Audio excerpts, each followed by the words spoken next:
بسم اللہ الرحمن الرحیم۔ آج جو پڑھا گیا ہے اس کے اندر گھر کے چلانے کا اور مرد کے کاروبار کے سلسلے میں خانے داری کی تدبیر اس کے اندر بتلائی گئی۔ کل جو بات یعنی پرسوں جو بات بتلائی گئی تھی وہ جن عورتوں سے نکاح حرام ہے اس سلسلے میں کچھ اشارتاً اور تفصیلاً بات بتلائی گئی تھی۔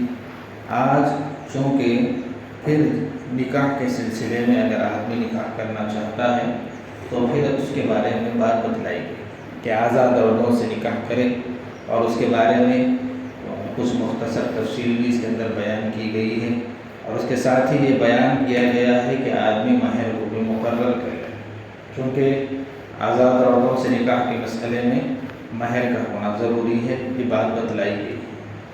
اب اس کے بعد مرد کے قوانین اور ضوابط بیان کیے گئے، عورتوں کے بارے میں بیان کیا گیا۔ تو حضرت ام سلمہ رضی اللہ تعالیٰ عنہ نے اللہ کے رسول صلی اللہ علیہ وسلم سے سوال کیا کہ مرد تو ہر جگہ ہر چیز میں فوقیت لے جاتے ہیں، وہ باہر اللہ کے راستے میں بھی جاتے ہیں، جہاد وغیرہ کرتے ہیں، جمعہ میں جنازے میں اور دوسری چیزوں میں شریک ہوتے ہیں جس کے اندر عورتیں شریک نہیں ہو سکتی۔ تو اللہ کے رسول صلی اللہ علیہ وسلم نے فرمایا کہ بھئی ایسا ہے کہ اللہ رب العزت کی تقسیم کردہ چیزیں ہیں، مرد کے لیے تو باہر نکل کر کام مزدوری تجارت وغیرہ کرے، اور عورت اپنے گھر میں رہ کر گھر کی اور بچوں کی اور مرد کے مال کی حفاظت کرے۔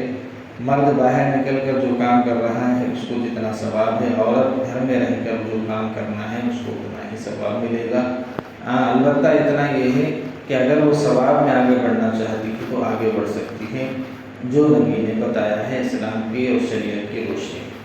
اس کے بعد مرد کو جو باہر نکل کر تجارت کرتا ہے اس کے بارے میں بات بتائی گئی ہے کہ بھئی باہر نکلے، مزدوری کرے، تجارت کرے اور آپسی معاملات میں لین دین کرے۔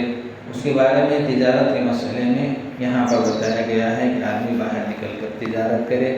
پھر اس کے بعد تاجر کے بارے میں خوشخبری سنائی گئی ہے، عن نبیین و صدیقین و شہداء و صالحین۔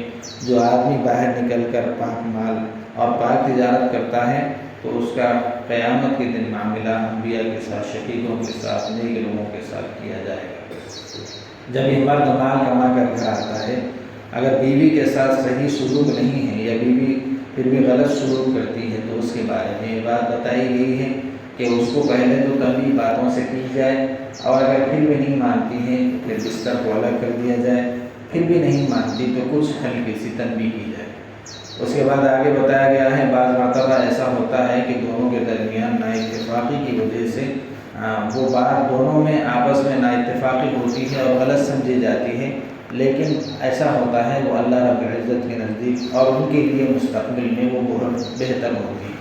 اسی وجہ سے فرمایا گیا ہے اگر نااتفاقی ہو گئی ہے وَإِن خِفْتُمْ شِقَاقَ بَيْنِهِمَا فَبَعْثُوا حَكَمًا مِّنْ أَهْلِهِ۔ اگر بیوی شوہر کے درمیان میں نااتفاقی ہو جائے تو بیوی اپنی طرف سے ایک بڑے آدمی کو یعنی خاندان میں سے یا کوئی دوسرا، اور شوہر اپنی طرف سے ایک اچھا فیصلہ کرنے والے آدمی کو صحیح کر کے پھر ان کے درمیان میں جو رکاوٹیں ہیں اس کو ختم کر لیں۔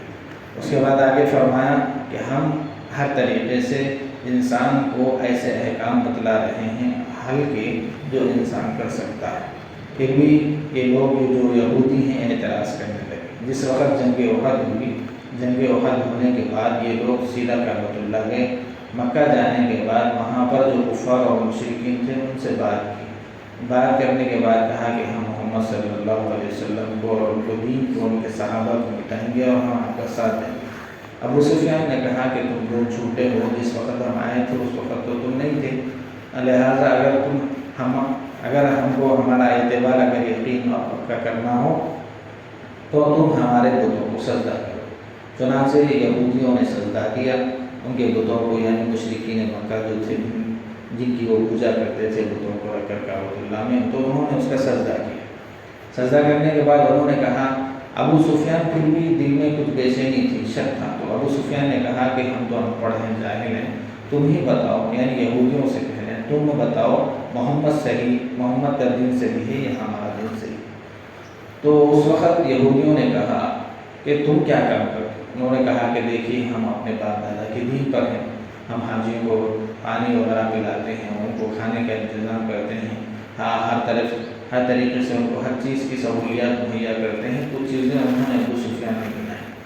تو محمد کیا کرتے ہیں؟ کہا کہ انہوں نے اپنے آبا و اجداد اور خاندان کا دین چھوڑ دیا اور سارے رشتہ داروں سے رشتہ ناتا توڑ لیا اور خود جنگ پر آمدہ ہو گئے۔ ایسی باتیں انہوں نے ابو سفیان نے کی۔ تو یہود نے کہا کہ ویسے تو تم صحیح سچے اور پکے دین پر ہو، لہٰذا محمد کو اگر تم مٹانے کی فکر کرتے ہو یا ان کے دین کے مٹانے کی فکر کرتے ہو تو ہم تمہارا ساتھ دیں گے۔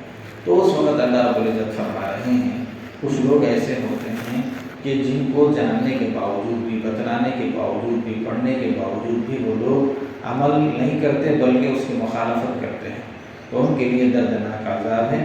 اس سے آپ صلی اللہ علیہ وسلم کو اطمینان دلایا گیا کہ اے محمد صلی اللہ علیہ وسلم، اے نبی رحمۃ للعالمین، آپ ان کی باتوں سے غمگین نہ ہوں۔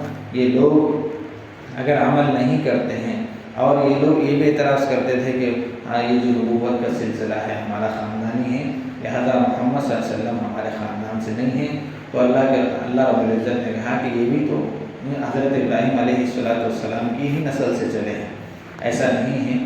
یہ تو اللہ کے رسول صلی اللہ علیہ وسلم کو اطمینان دلایا گیا ہے کہ ہر زمانے میں یہود اعتراض کرتے رہے ہیں۔ اس سے پہلے بھی کچھ لوگ یا یہودی ایسے تھے، ان کے خود حضرت موسیٰ علیہ السلام کے زمانے میں، حضرت عیسیٰ علیہ السلام کے زمانے میں کچھ لوگ ماننے والے تھے اور کچھ نہیں تھے۔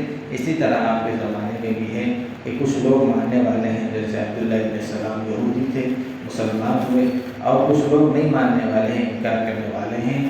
ہر ایک کو ان کی عمل کا بدلہ دیا جائے۔